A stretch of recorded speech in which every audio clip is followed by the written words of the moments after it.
This video is not for kids. Go do your homework.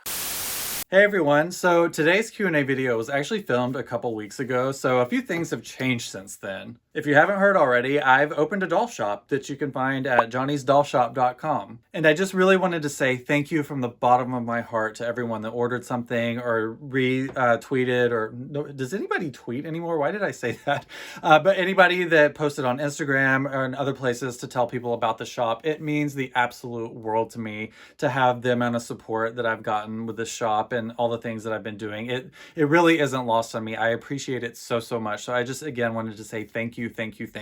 There's still a few things available in the shop, so be sure to check it out. And I'm gonna try and get some more things in the shop in the next week or so. And like I said, I want to try and come up with a good schedule so that everybody knows when to expect things, because I know how stressful it is to basically sit with your phone like this, looking at eBay and Mercari and all the apps just constantly refreshing for new things. And I kind of don't want to create that vibe around this shop. So I think what we might do is come up with a release schedule for things so that, you know, you don't have to constantly refresh the site. You'll know when things are coming up. But anyway, yeah, this Q&A was filmed, I think, about 2 weeks ago. So I think everything is still up to date in it. So just that's why you're going to see me with a totally different haircut and outfit in a couple seconds. But yeah, I decided to break it up into several different parts because an hour-long Q&A video is going to be a major snooze fest. So anyway, let's hop into today's Q&A video.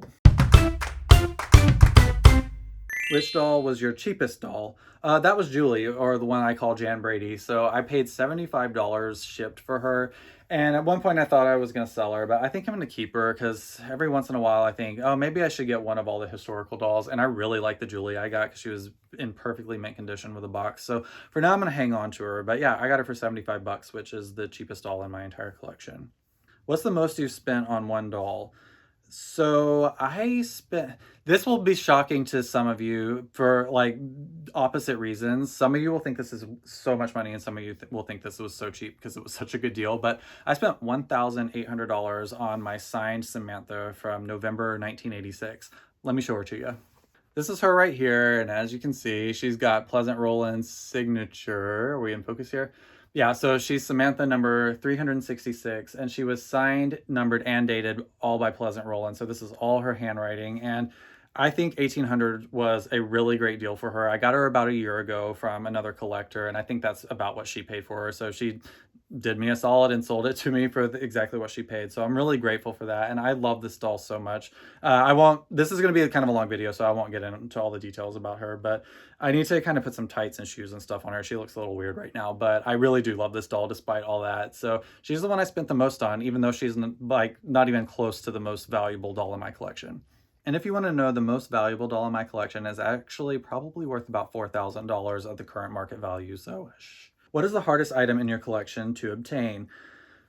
Well, a lot of it was really hard just because I am collecting first editions from 1986 and everything in that is difficult to obtain. It's not like you can just go on eBay. You can't even go on eBay in most cases and just pay $1 million for this stuff. You have to wait for it to come up, and a lot of times you don't even get a good deal on it. But I've been trying to get decent deals on all this stuff. So yeah, a lot of it was really hard, but if I had to pick one thing that was the most difficult, I actually have the 1986 first edition of Samantha's Edible Gingerbread House, and it is complete. It's got the original box with the ribbon and the sticker on it. It's got all the edible gingerbread pieces, the candy, the piping bag. It's the early one that doesn't have the Pleasant Company logo on it.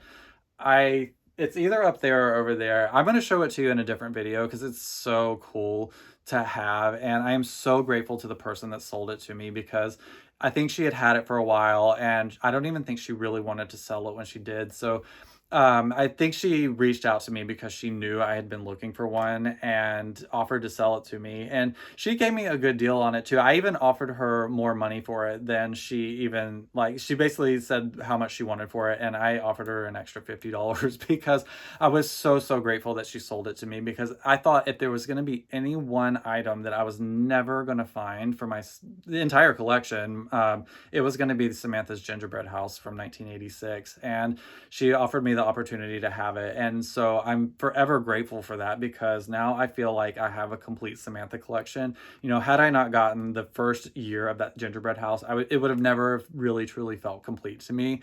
So I am just so grateful to have that. And I think that's probably the hardest thing in Pleasant Company history to find. The dolls, accessories, outfits, and everything. I think Samantha's Edible Gingerbread House is probably the most difficult, and a close second is Molly's first edition nurse, which I will show you if you haven't seen her.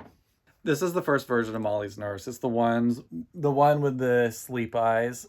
And a lot of people have nicknamed her Creepy Nurse. I call her Nurse Ratched. But yeah, she's not the world's most pretty doll, but she is one of the world's rarest dolls.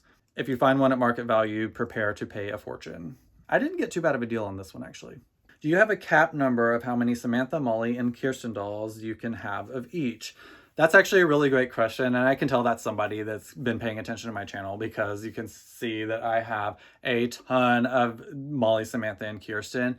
So I don't have an actual number in mind, because I'm just kind of buying things as I see good deals on things that I want. And you know, right now I would say I probably have a dozen of each of them, which personally I think is a little bit too high. So I would like to ultimately try and whittle that down.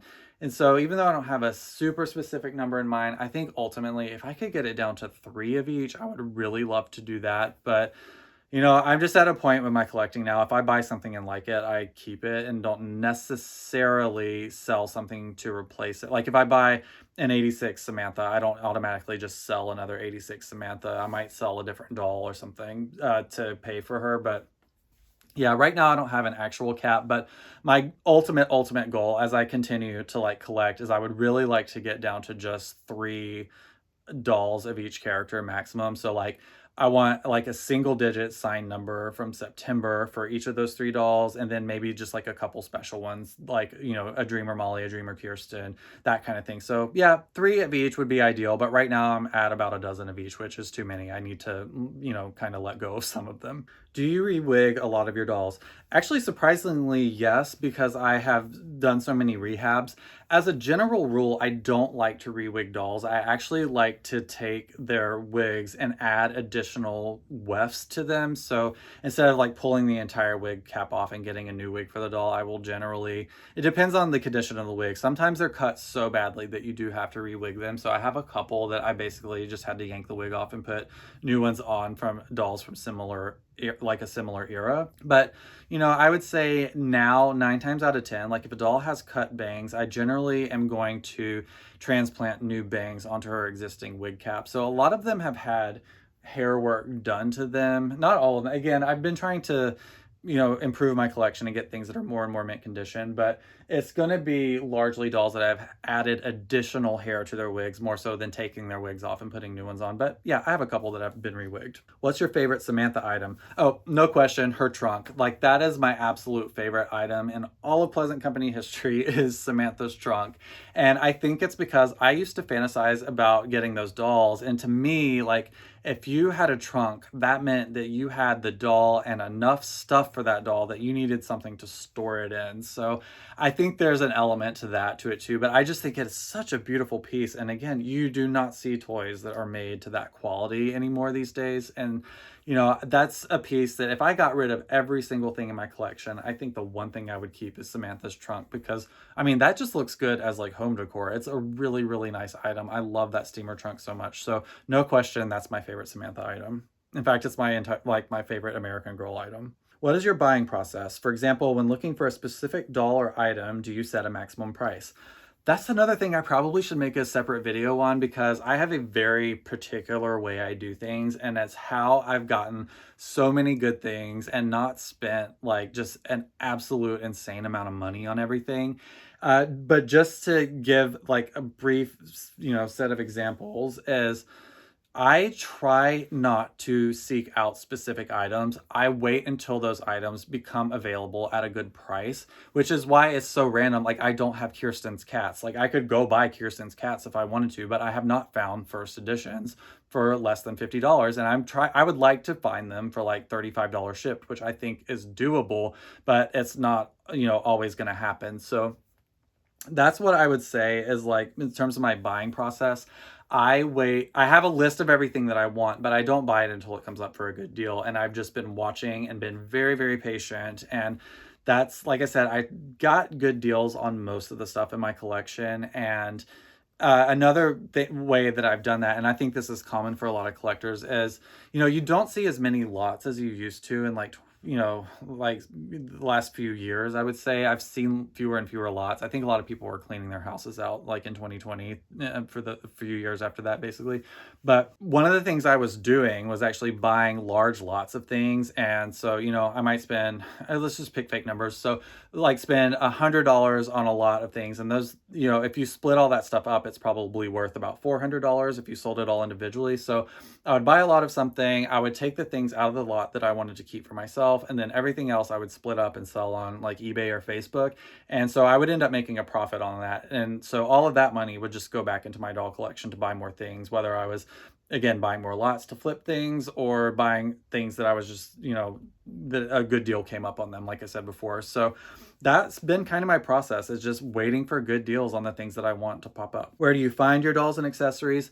Mainly eBay and Mercari and Facebook. There's been very, very few purchases I've made outside of those three places. And yeah, I think one of the best tips is if you're really trying to look for something specific, hop on Facebook, because there are a lot of groups there that people know what everything is, and there's always something for sale on there. So if you're struggling finding something for like a halfway decent deal on eBay or Mercari, someone on Facebook probably has it. So I would say if you're not already on Facebook, go ahead and create like a fake profile if you have to. That's actually what I did, because I'm not on Facebook. I don't like Facebook, but I created a fake profile basically so I could get into American Girl groups and start buying, selling, and trading, and incidentally enough, learning a lot about the product line as well. Best tips for collecting American Girl historical stuff without breaking the bank.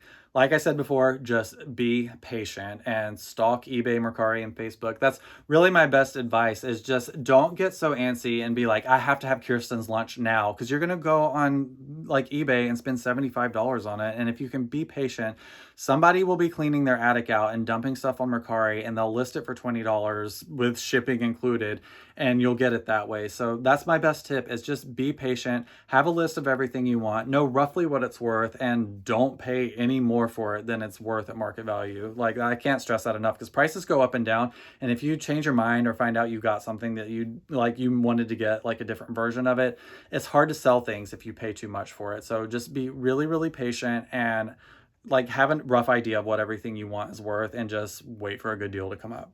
How do you balance doll expenses with personal expenses?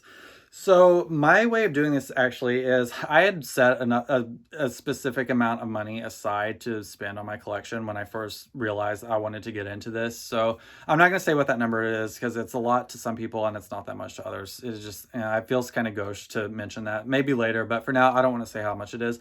But I took that much money, and that's all I've spent on my collection. And so that money's spent, and so now anytime I want something, I just sell something from my collection to pay for it. And again, that's why I emphasize buying things for good deals. So like, say for instance, I had like a 1995 version, let's just say Kirsten's Lunch, a 1995 version of Kirsten's Lunch, and I ultimately want a 1986 version. Well, it's nice to have the 1995 just to have it, but I make sure that I only paid, again, this is fake, I don't actually have this, but say I paid like $15 for that lunch. Then all of a sudden now, when I find the 86 one, I can buy the 86 one, and then I can sell that lunch that I paid $15 for. I might be able to sell it for, 40, and then I've made a profit on that, and that money can go towards buying the more expensive one. And it's just sort of a game like that, is trying to buy things for really, really cheap, and then once you like want to try and upgrade those, you sell the ones that you already have at a profit, and it kind of adds to the pool. So yeah, like I said, I've added a lot of value to my collection that way by selling things for more than I paid for them. And again, it's just a game of constantly buy, sell, trade. And eventually, if you do it right, your collection will be worth a lot more than you paid for it. And that's how I recommend everybody do it. And that's it for today's Q&A. Be sure to subscribe to the channel if you enjoyed this, because I am going to be posting probably 2 or 3 more parts of this because I got so many questions that I didn't have time to answer in just one video. So yeah, I would love it if you would subscribe to the channel and join me for this crazy ride of doll collecting as an almost 40-year-old. Be sure to hit the bell notification because that actually will send you an alert when a new video goes up, and I plan to do videos announcing new things coming in the shop. So if you hit the bell button, you'll be the first to know. And again, if you have any other questions, feel free to leave a comment below and I'll try and answer it in the next Q&A video. And don't forget to follow me on Instagram and TikTok at iDreamOfJohnny. Thanks again for hanging out with me today. This was so much fun and I cannot wait to do it again soon. But until then, please take care of yourself and I'll see you real soon. Bye for now.